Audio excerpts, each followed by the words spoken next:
السلام عليكم ورحمة الله وبركاته. الحمد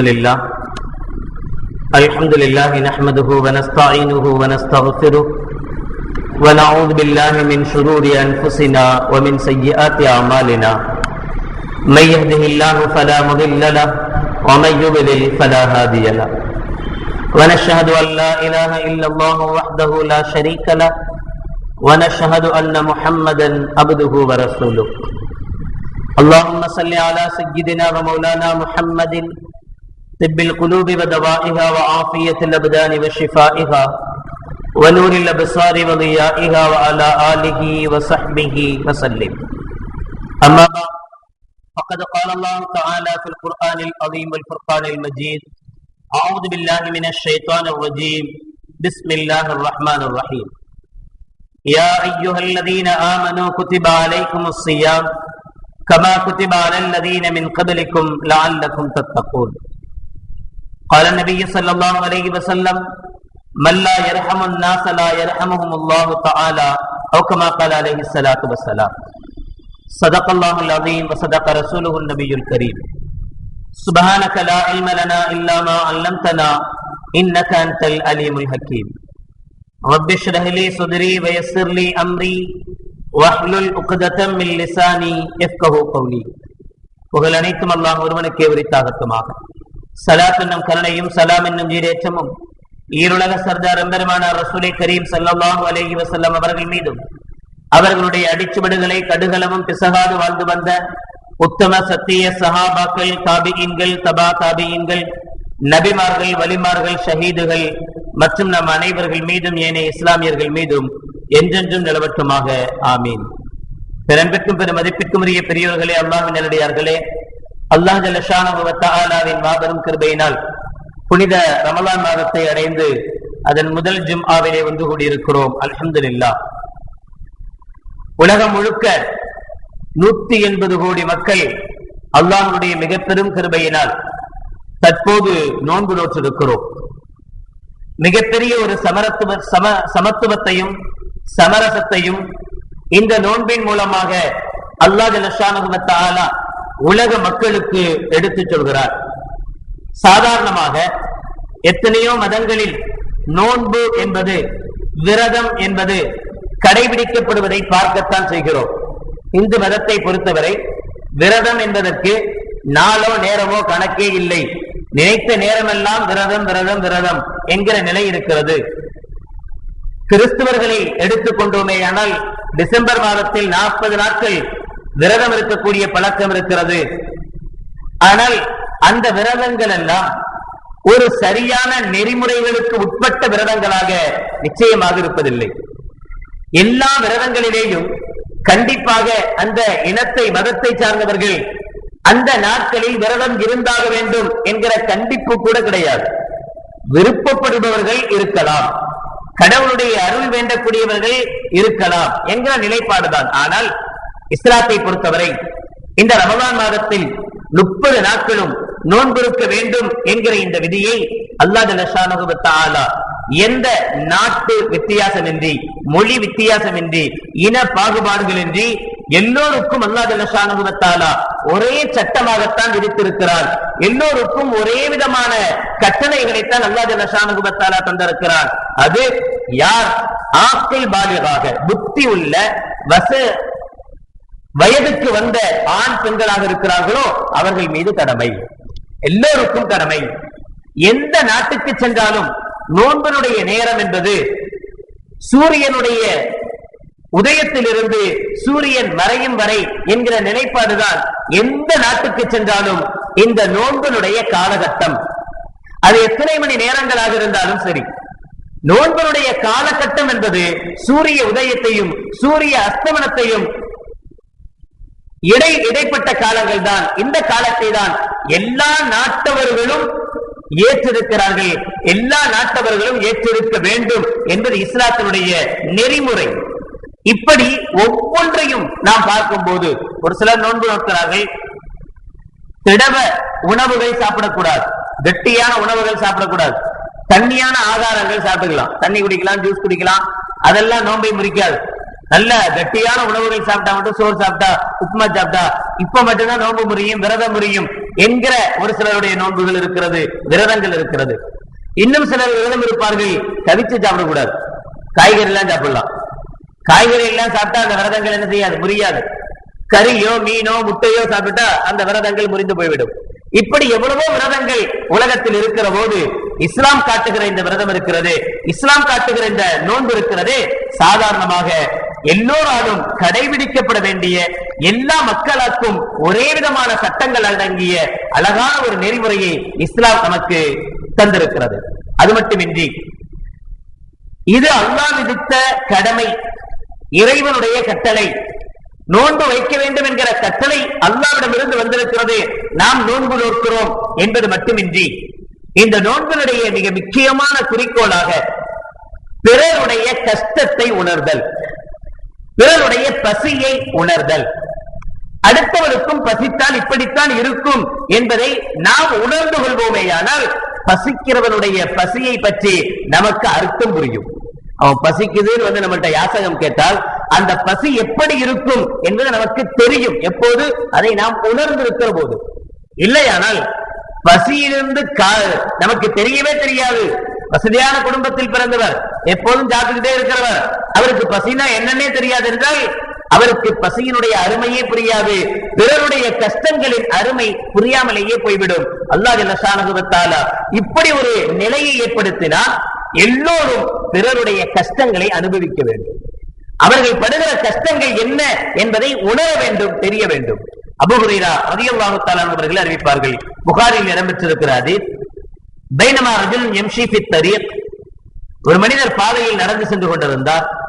பக்கத்து இஷ்டத்த அலைஹில் அத்ஷு, அவருக்கு தாகம் ஏற்பட்டது. ஃபவஜத பிஹ்ரன், அங்கு ஒரு கிணறு ஒன்று இருந்தது. ஃபநஸல பிஹா, அந்த கிணற்றுக்குள் இறங்கி ஃபஷரிப, தண்ணீரை குடித்தார்.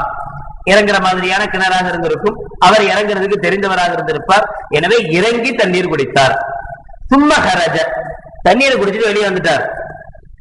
ஃபைதா கல்புன் யல்ஹசு வஹுவ யாக்குலு சுரா மினல் அத்ஷி, வெளியிலே ஒரு நாய் தாகத்தினால் நாக்கை தொங்க போட்டுக் கொண்டு மண்ணிலே இருந்த ஈரத்தை தன்னுடைய நாக்கால் தொட்டு அந்த ஈரத்தினால் தன்னுடைய தாகத்தை தணித்துக் கொண்டிருப்பதை பார்க்கிறார். ஃபகால ரஜுல், இந்த மனிதர் தன்னுடைய மனதுக்குள் சொல்கிறார், லக்கது பலக ஆதல் கல்பு மினல் அத்ஷி மிஸ்லல் லதி பலக மின்னி, எனக்கு தாகம் ஏற்பட்டதை போல இந்த நாய்க்கும் தாகம் ஏற்பட்டிருக்கிறது. இவருக்கு தாகத்தினுடைய உணர்ச்சி இருந்ததினால் அந்த நாய்க்கும் தாகம் எப்படி இருக்கும் என்பதை இவரால் உணர முடிந்தது. எனவே இவர் உள்ளத்தில் நினைக்கிறார், நமக்கு எப்படி இருந்துச்சு தாகம், கொஞ்ச நேரம் தண்ணி கிடைக்கலன்னா என்ன ஆயிருப்போம், அதே மாதிரி தானே இந்த நாய்க்கும் தாகம் இருக்கும் என்று மனதுக்குள் நினைத்துக் கொண்டு எண்ணிக்கொண்டு மறுபடியும் கிணற்றுக்குள் இறங்கி தன்னுடைய கால் உரையை கலட்டி அதில் தண்ணீரை பிடித்துக் கொண்டு சும்மா அம்சகஹு பிஃபீஹி, அதை தன்னுடைய வாயில் வைத்து கடித்துக் கொண்டு ஹத்தா ரஸிய, வெளியிலே வந்து ஃபஸகல் கல்ப, அந்த காலுறையில் உள்ள தண்ணீரை அந்த நாய்க்கு அவர் கொடுத்தார். ஃபஷக்கரல்லாஹு தஆலா, இந்த செயலை பார்த்து கொண்டிருந்த அல்லாஹ் ஜல்ல ஷானஹு வ தஆலா அந்த மனிதனுக்கு நன்றி சொன்னான். நாய்க்கு தண்ணீர் கொடுத்த மனிதனுக்கு அல்லாஹ் நன்றி சொன்னான். நன்றி சொல்லி அவருடைய பாவங்கள் மன்னிக்கப்பட்டது, அவருக்கு அல்லாஹ் ஜல்ல ஷானஹு வ தஆலா பாவங்களை மன்னித்தான் என்று கண்மணி நாயகம் ஸல்லல்லாஹு அலைஹி வஸல்லம் அவர்கள் சொன்னபோது பாலு சஹாபாக்கள் கேட்டார்கள், இன்ன லனா ஃபில் பஹாயிமி லஅஜ்ரன், யா ரசூலல்லாஹ் ஸல்லல்லாஹு அலைஹி வஸல்லம் அவர்களே, கால்நடைகளுக்கு விலங்குகளுக்கு நாங்கள் உதவி செய்வதும் எங்களுக்கு நன்மை தருமா, அதிலேயும் எங்களுக்கு நன்மை கிடைக்குமா என்ற போது கால ஸல்லல்லாஹு அலைஹி வஸல்லம் சொன்னாங்க, ஃபீ குல்லி ذாத்தி கபிதின் ரத்பத்தின் அஜ்ருன், ஈரமான ஈரல் கல்பு எதற்கெல்லாம் இருக்கிறதோ அதுக்கெல்லாம் நீங்கள் என்ன உதவி செய்தாலும் நிச்சயமாக அது உங்களுக்கு கூலியை தரும் என்று கண்மணி நாயகம் ஸல்லல்லாஹு அலைஹி வஸல்லம் அவர்கள் சொல்லி காட்டினார்கள். இதே மாதிரியான ஒரு அறிவிப்பு புகாரி முஸ்லிம்களே ஒரு ஜானியத்தான விபச்சாரி பெண் இதே காரியத்தை செய்தால் என்றும் வருகிறது. ஆக இந்த செயலை செய்தால் அது அல்லாஹ்வுக்கு பிடித்தமான செயலாக மாறுகிறது. எப்போது இந்த செயலை செய்யக்கூடிய நிலை ஏற்படுகிறது என்று சொன்னால், அந்த தாகம் நமக்கும் இருக்கிற போது, நாமும் அந்த தாகத்தை உணர்கிற போது. எப்போதாவது நமக்கு தாகம் ஏற்பட்டிருந்தால் பிறருடைய தாகம் எப்படி இருக்கும் என்று நமக்கு தெரியும். எப்போதாவது நமக்கு வயிறு வலித்திருந்தால் பிறர் வைத்த வலிக்குதுன்னு துடிக்கும் போது அந்த வலி எப்படி இருக்கும் என்பதை நம்மால் உணர முடியும். என்றாவது நமக்கு தலைவலி வந்திருந்தால் தலைவலி என்று துடிக்கிறவருடைய வலி எப்படி இருக்கும் என்பதை உணர முடியும். ஆறுதல் சொல்வது ரொம்ப லேசு. துடிப்பார், தள்ள வலிக்குதுன்னு, சும்மா இறப்பா, அதுக்கு என்னப்பா செய்ய முடியும், இந்த போவோம் டாக்டர்கிட்ட, ஆட்டோக்கு சொல்லி இருக்குல்ல, வர்ற வரைக்கும் கொஞ்ச நேரம் பொறு, சைலண்டாரு, அமைதியாரு, ஏன் இப்படி கத்துற, ஊரையே கூட்டுற, அவனுக்கு இருக்கிற வழி அவனுக்கு தான் தெரியும். ஆட்டோ வர்ற வரைக்கும் அவன் வழியை பொறுத்துக்கிட்டா இருக்க முடியும், டாக்டர்கிட்ட போற வரைக்கும் வழியை பொறுத்து கொண்டா இருக்க முடியும், அவனுடைய வழி அவனுக்கு தான். ஆனா நாம என்ன நினைக்கிறோம்னா, இந்த கத்துறான், டாக்டர் போக போறோம் இல்ல, ஒரு ஊசி போட்டா போக போகுது, அது வரைக்கும் கொஞ்சம் பொறுத்துக்கிட்டு இருக்க வேண்டியதுதானே. அதே வழி நமக்கு நாம் துடிக்கிற போது அடுத்தவன் நம்மளை பார்த்து சொல்லுவானே, ஏண்டா துடிக்கிறேன், அப்ப நமக்கு அவனை கடிச்சு திங்களா போல இருக்கும். உனக்கு வந்தா தானே தெரியும், எனக்கு வர்ற வழி எனக்கு என்ன தெரியுது என்பார். இப்படியே நமக்கு நாம் அதை உணர்கிற போது, நாம் அந்த கஷ்டத்தை ஏற்றுக்கொள்கிற போது பிறர் படுகிற கஷ்டம் எப்படி என்று நம்மால் உணர முடிகிறது, தெரிந்து கொள்ள முடிகிறது. அப்துல்லா ரலியல்லாஹு தஆலா அவர்கள் சொல்வார்கள், இதா ரஅய்தும் அகாக்கும் கத் அஸாபஹு ஜஸாஉன். ஒருத்தர் நீங்க பாக்குறீங்க, அவருக்கு தண்டனை கொடுக்கப்படுகிறது, ஏதோ ஒரு தப்பு பண்ணிட்டார், அந்த தப்புக்காக அவர் தண்டனை பெற்றுக் கொண்டிருக்கிறார். இந்த தண்டனை அடைந்து கொண்டிருக்கிற மனிதனை பார்த்து அவனை நீங்கள் சபிக்காதீர்கள். ஒருத்தர் திருடிட்டான், திருடினதுனால நம்ம புடிச்சு தூண்ல கட்டி போட்டு சாட்டரி கொடுத்துட்டு இருக்கிறோம், நல்ல வசமா அடிக்கிறோம். நம்ம அந்த வழியா வந்தோம், பார்த்தோம், என்னங்க ஏன் எல்லாரும் போட்டு அடிக்கிறாங்க, திருடிட்டான், பட்ட பகல்ல திருடிட்டான், நைட்ட திருந்தா பரவாயில்லங்கிற மாதிரி, பட்ட பகல்ல திருடிட்டான், அவனை வச்சு அடிக்கிறோம் அப்படின்னு கேட்ட உடனே நாம தப்பாவி இப்படியா செஞ்சுட்டான், அசமா போனவன் என்ன, அவன் என்ன செய்வான், யதார்த்தமா தப்பு செஞ்சு ஒருத்தன் தண்டனை அனுபவிக்கிறான் என்றால் அவனை திட்டுவதுதான் வளமை, சாதாரணமாக அதைத்தான் செய்வோம். ஆனால் அப்துல்லா ரலியல்லாஹு தஆலா அவர்கள் சொல்வார்கள், அவனை பார்த்து நீங்கள் திட்டாதீர்கள், மாறாக வலா தஈனு அலைஹி ஷைத்தான், அப்படி திட்டுவதினால் நீங்கள் ஷைத்தானுக்கு உதவி செய்கிறீர்கள் பொருள். ஷைத்தானுக்கு நீங்கள் உதவி செய்கிறீர்கள், அவன் மீது உங்களுக்கு கோபம் வரும், அந்த திருடன் மீது. அவன் நீங்க திட்டினதுனால உங்கள் மீது அவனுக்கு கோபம் வரும். ஷைத்தானுடைய வேலை சிம்பிளா முடிஞ்சிருச்சு, ரெண்டு பேருக்கு மத்தியில கோபத்தை உண்டாக்கிட்டான். எனவே வலா தஈனு அலைஹி ஷைத்தான், இந்த விஷயத்தில் ஷைத்தானுக்கு நீங்கள் உதவி செய்யாதீர்கள், வலாக்கின் மாறாக கூலு, நீங்கள் அந்த தவறு செய்தவர் தண்டனை அனுபவித்துக் கொண்டிருக்கிற மனிதனை பார்த்து சொல்லுங்கள், அல்லாஹும் மர்ஹம்ஹு, யா அல்லாஹ் இவனுக்கு நீ ரஹ்மத்தை செய்வாயாக, அல்லாஹும்ம துப் அலைஹி, யா அல்லாஹ் அவன் செய்த பாவத்தை நீ மன்னிப்பாயாக என்று அவனுக்காக நீங்கள் அல்லாஹ்விடத்திலே கையேந்துங்கள் என்று சொல்லி காட்டுவார்கள். யதார்த்த நிலை. நாம் ஏதாவது ஒரு சந்தர்ப்பங்களிலே அகப்பட்டுக் கொள்கிற போது, செய்யாத தவறுகளுக்கு தண்டனை அனுபவிக்கிற போது யாருக்குமே தெரியாது நாம இந்த தப்பை செய்யலன்னு. எல்லாருமே என்ன செய்வாங்க, தப்பு செஞ்சா அதனால தண்டனை அனுபவிக்கிறோம் அப்படின்னா திட்டுவாங்க. ஆனா நாம் தப்பே செய்யல, வசமா மாட்டிக்கிட்டதுனால தண்டனை அனுபவித்துக் கொண்டிருக்கிறோம் என்பது மாட்டினவனுக்கு மட்டும்தான் தெரியும். ஆனால் அவனையும் சபிக்கிற ஒரு கூட்டம் இருக்கத்தான் செய்யும். எனவே அல்லாஹ்விடத்தில் கரம் ஏந்தியா, அல்லாஹ் பாவம் ஏதோ தப்புல செஞ்சிருப்பான் போல தெரியுது, இவனுடைய பாவங்களை மன்னிச்சிரு, அவனுக்கு நீ ஹிதாயத்தை கொடு, அவனுக்கு நீ நேர்வழியை கொடு என்று அவனை பார்த்து நீங்கள் துஆ செய்யுங்கள் என்று சொல்லி காட்டுவார்கள். மிகப்பெருமானா ஸல்லல்லாஹு அலைஹி வஸல்லம் சொல்வார்கள், முஸ்லிமுடைய 2586வது ஹதீஸாக பதியப்பட்டிருக்கும், எம்பகீலில் முஸ்லிமீன ஐயகூனு பைனஹும் பிநஸீஹத்தி பாதிஹிம் பஅல்லாஹ். ஒவ்வொரு முஸ்லிம்களும் சிலர்களுக்கு உபதேசம் செய்பவர்களாக, நற்காரியங்கள் செய்பவர்களாகவே நீங்கள் இருக்க வேண்டும். வத்தராஹுமுஹும் பைனஹும் கமஸலில் உதுவி மினல் ஜஸதி, நீங்கள் ஒருவருக்கு ஒருவர் உங்களுக்கு மத்தியிலே நீங்கள் இரக்கம் காட்டுபவர்களாகவே நீங்கள் இருக்க வேண்டும், இரக்கம் உள்ளவர்களாகவே இருக்க வேண்டும். எப்படி? உடலில் உள்ள ஒரு உறுப்பை போல. இதஸ்தகா பாலஹு ததாஅல் ஜஸத குல்லஹு பிஸ்ஸஹரி ஹத்தா யذهبல் அலமு மின் ذلكல் உது. உடலினுடைய ஒரு உறுப்பிலே வேதனை ஏற்பட்டால், வலி ஏற்பட்டால் ஒட்டுமொத்த உடலுடைய உறுப்புகளும் அந்த வலியை பகிர்ந்து கொள்கிறது. காலில் தான் அடிபட்டுச்சு, தலை விண்ணு திரைக்குது, காலில் தான் அடிபட்டுச்சு, உடம்பெல்லாம் வலிக்குது. எங்கோ ஒரு காயம் ஏற்பட்டால், உடலினுடைய எந்த மூலையிலோ ஒரு அடி ஏற்பட்டால், காயம் ஏற்பட்டால், ஒட்டுமொத்த உடலும் அதிர்வதை போல, ஒட்டுமொத்த உடலும் அதனுடைய கஷ்டத்தை பங்கிட்டுக் கொள்வதை போல நீங்கள் ஒருவருக்கொருவர் நீங்கள் இரக்கம் காட்டுபவர்களாக இருத்தல். நாயகம் ஸல்லல்லாஹு அலைஹி வஸல்லம் அவர்கள் சொல்வார்களே, அவ்வலுஹு ரஹ்மத்துன். இதனுடைய ஆரம்ப பகுதி ரமலானுடைய ஆரம்ப 10 தினங்கள் ரஹ்மத்துடைய 10 தினங்களாக இருக்கிறது, அருள் பாலிக்கக்கூடிய 10 தினங்களாக இருக்கிறது என்றால் அல்லாஹ்வுடைய அருள் நமக்கு கிடைக்கிறது.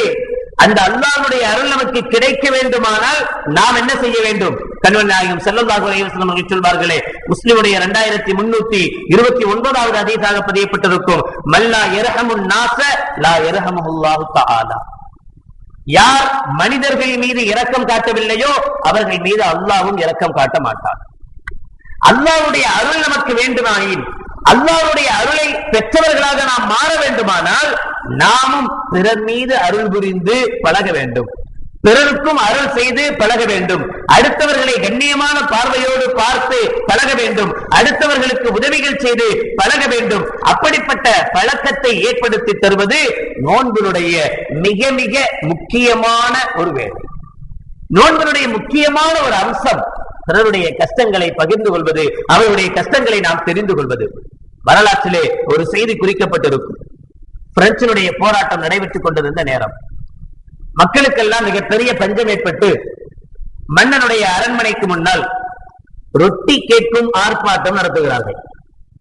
யாருக்கு சாப்பிடுறதுக்கு கூட வழி இல்லை என்கிற கஷ்டமான சூழ்நிலையில அந்த மன்னனுடைய அரண்மனைக்கு முன்னால் போய் ரொட்டி கேட்கும் ஆர்ப்பாட்டம் நடத்துகிறார்கள். எங்களுக்கு பசிக்கு ரொட்டி கொடு என்று கேட்கிறார்கள்.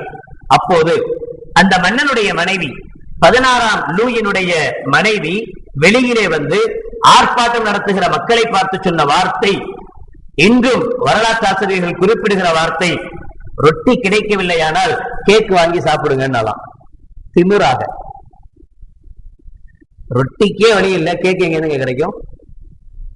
பன்னே கிடைக்கல, பன் பட்டர் ஜாம் கிடைக்குமா? பண்ணு கேட்டு ஆர்ப்பாட்டம் நடத்தணும் போய் பண்ணு கிடைக்கலன்னா என்ன, சோறு சாப்பிடு அப்படின்னு சொன்னா, இது மாதிரியான வார்த்தையை அந்த பெண் பேசினாள் என்று வரலாறு சொல்கிறது. ஏன் காரணம் என்ன? பசியை உணராதவர்கள், ரொட்டி கேட்பவர்கள், பசியால் கேட்கிறவர்கள், தாங்க முடியாத பசியினால் சோறாவது கொடு, மற்றதெல்லாம் கொடுக்கலன்னா பரவாயில்ல, வயிற்றை கழுவுவதற்குண்டான வழியையாவது செய் என்று ஆர்ப்பாட்டம் நடத்துகிற போது பசியையே உணராத அந்த பெண் நக்கலாக பேசுகிறாள், திமிராக பேசுகிறாள். ஆனால் இன்னொரு சம்பவம் இஸ்லாமிய வரலாறுகளிலே இடம்பெற்றிருக்கிறது. அன்னை ஆயிஷா ரலியல்லாஹு தஆலா அன்ஹா வீட்டில் இருக்கிறார்கள்.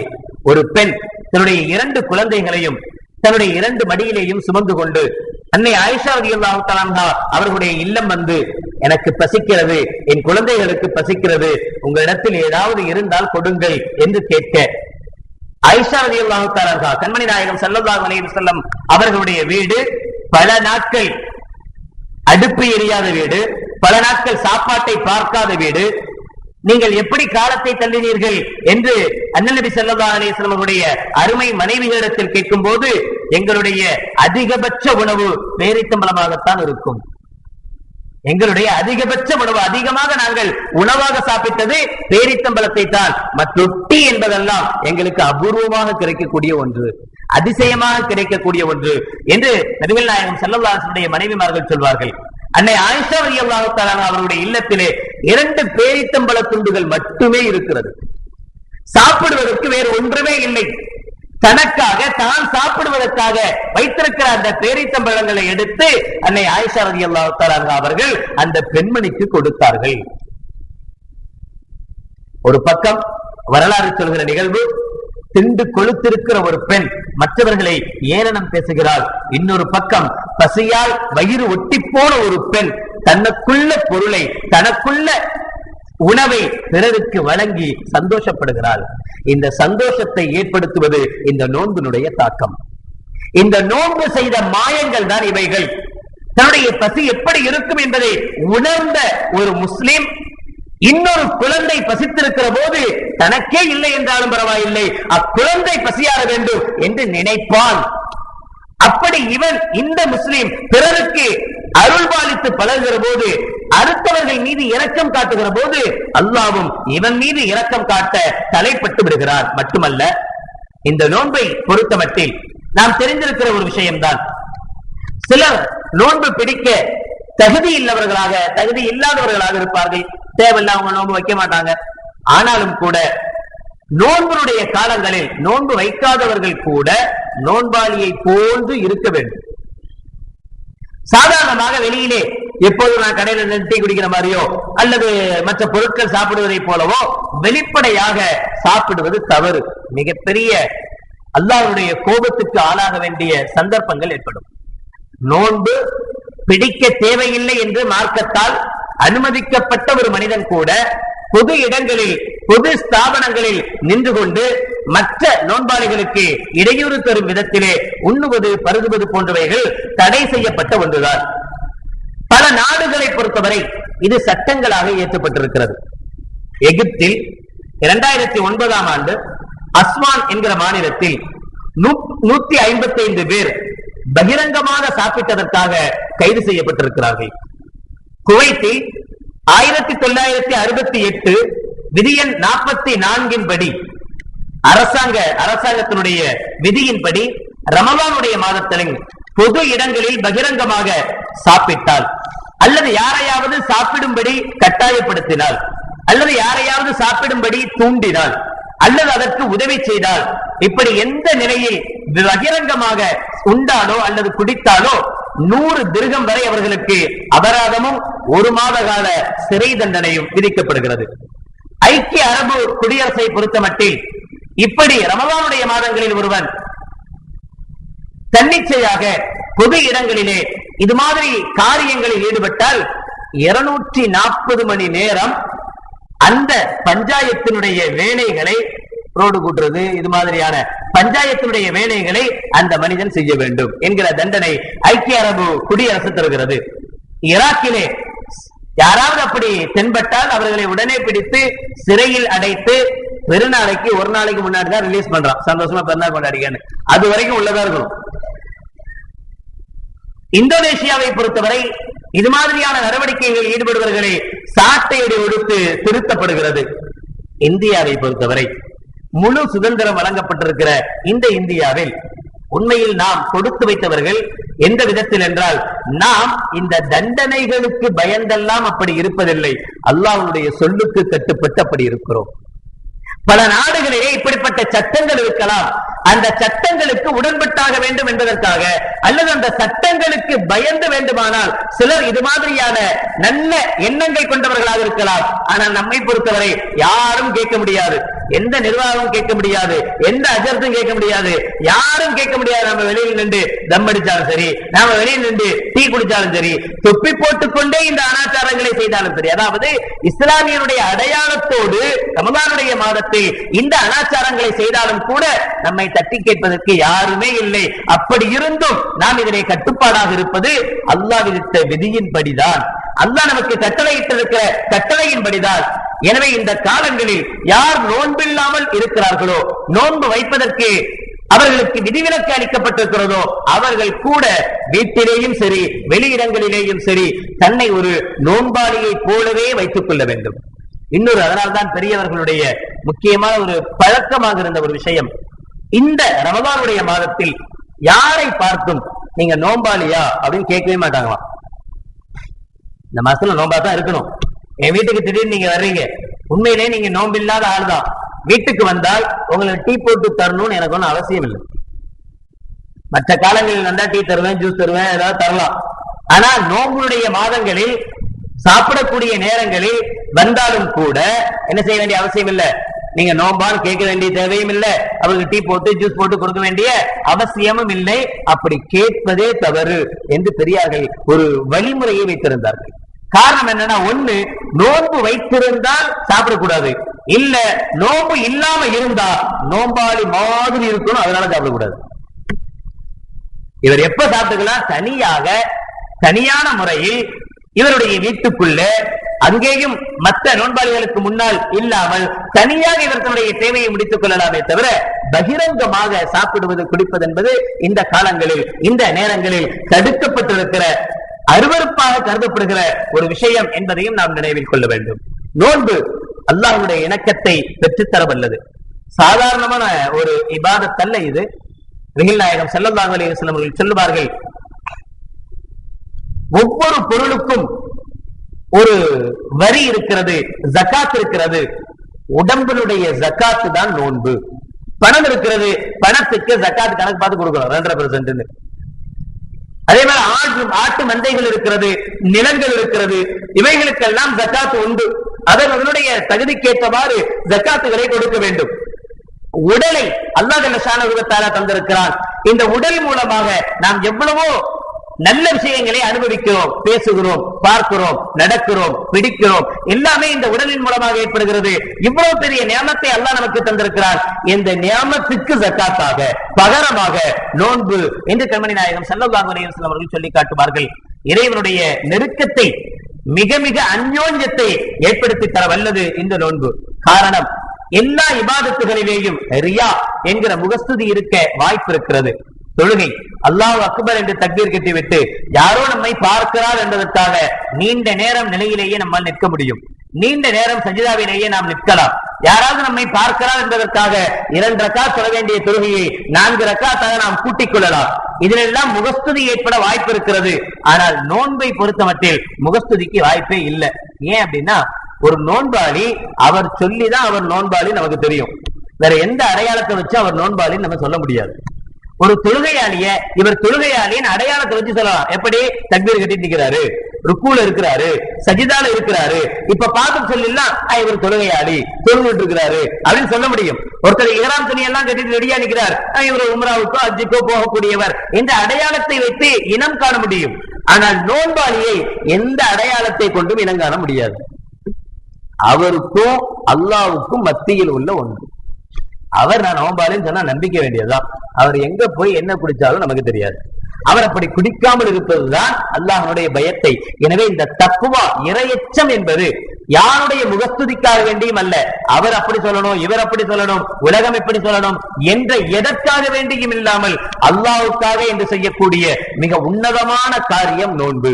அல்லாஹ் ஜல்ல ஷானஹு வ தஆலா அந்த நோன்பு மாதத்தை அடையக்கூடிய பாக்கியத்தை நமக்கு தந்திருக்கிறார். இந்த ரமலான் மாதத்தை முழுமையாக அடைந்து இதிலே நல்லமல்கள் செய்த நல்லவர்கள் கூட்டத்தில் உங்களையும் என்னையும் அனைத்து முஸ்லிம்களையும் அல்லாஹ் ஜல்ல ஷானஹு வ தஆலா ஆக்கி தந்தல் புரிவானாக. வாஹிர் தஅவானா அல்ஹம்துலில்லாஹி ரப்பில் ஆலமீன். அஸ்ஸலாமு அலைக்கும் வரஹ்மத்துல்லாஹி வபரகாத்துஹு.